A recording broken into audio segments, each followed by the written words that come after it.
In this video, we're going to talk about the application form section in AmpliFund. Throughout the timeline, you'll always have this help, download, save and continue button. The help is going to show you your program reps, contact information, and it's going to remind you that our AmpliFund resources are at opportunity.nebraska.gov/AmpliFund for more information. If you click download, it's going to download your application so far, and then save and continue. It's just going to, you won't have that check mark, but you'll move on to the next section. But reminder, we're going to need check marks in each section in order to submit. Your program may not have a budget section and it may not have a performance plan. I'm going to go ahead and click the first form. You can see that it's marked as new, which means we haven't started yet. If I start my form, if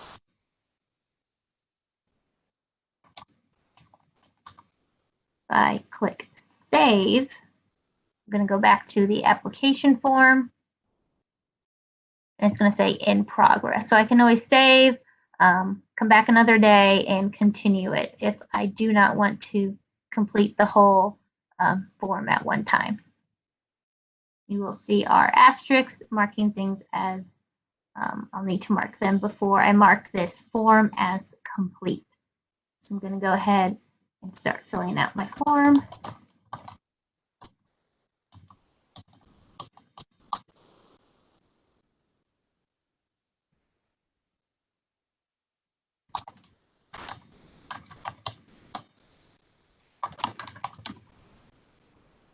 Reminder, this is an example and it's not actually a real program and it's not anyone's information.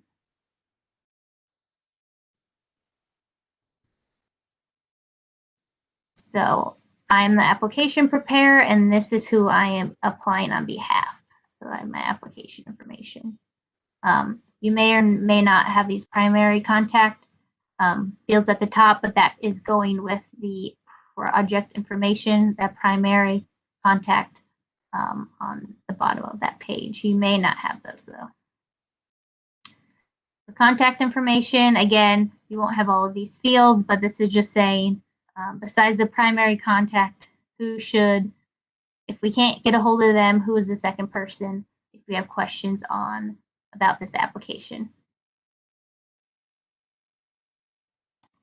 And your program may not have all of these.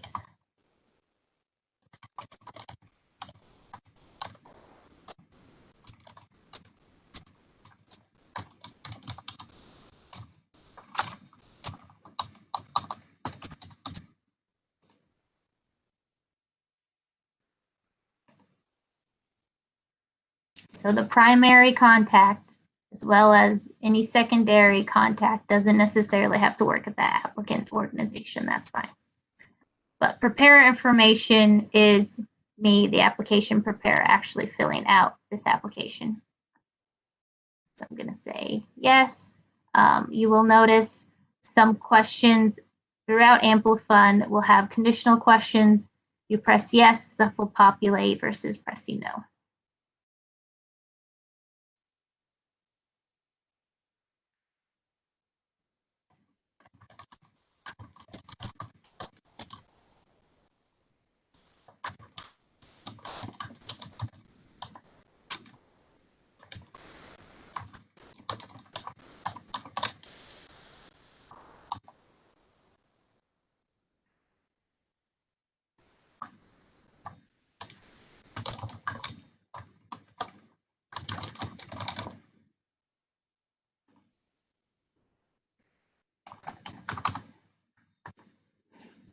If you see these numbers, it's actually character limits to the fields. If you go over,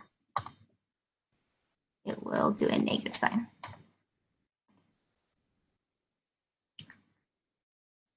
You may or may not have an award information section at the bottom, and that's just saying if you are awarded, who is going to do the post-award management process. And this is just going to help expedite adding people to accounts and making sure we can get the applicant's award set up as quickly as possible.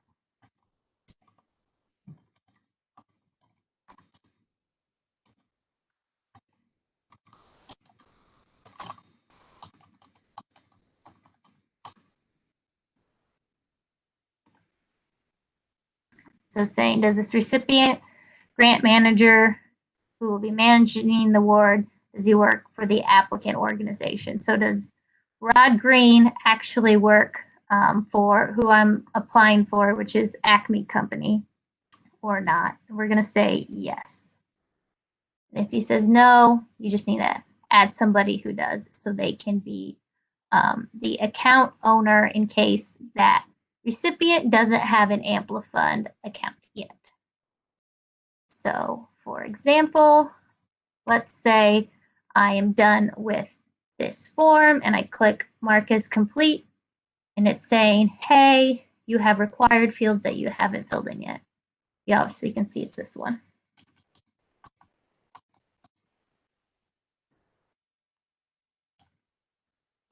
So we can go ahead and mark as complete. Very important. So if I click save and continue, I'm going to move on to the next form, not section.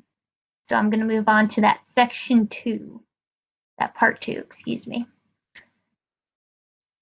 So in this form, I just have an example of a lot of the types of fields.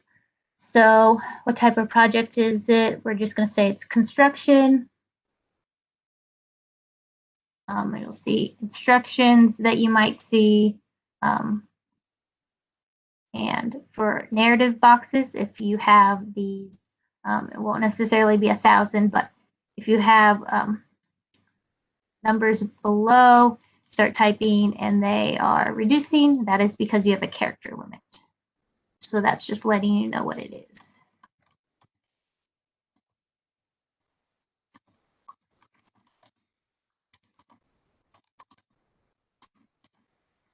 So again, don't pay attention to the question. This is just an example program with not real questions and not real answers. We would say we suggest doing a hard return where you have a blank line in between paragraphs.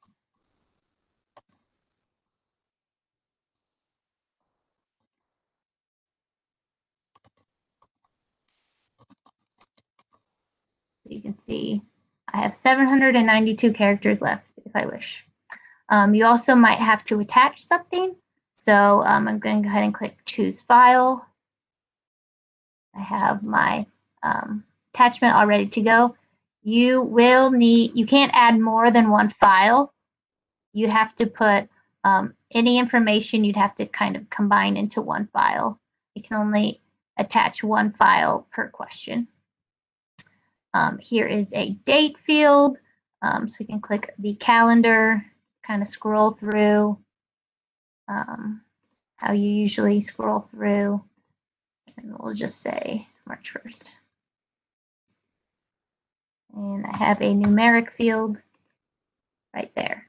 So if I wanted to come back, I could do save. If I'm done, I'm going to go ahead and mark as complete. And I'm going to go ahead and click save and continue.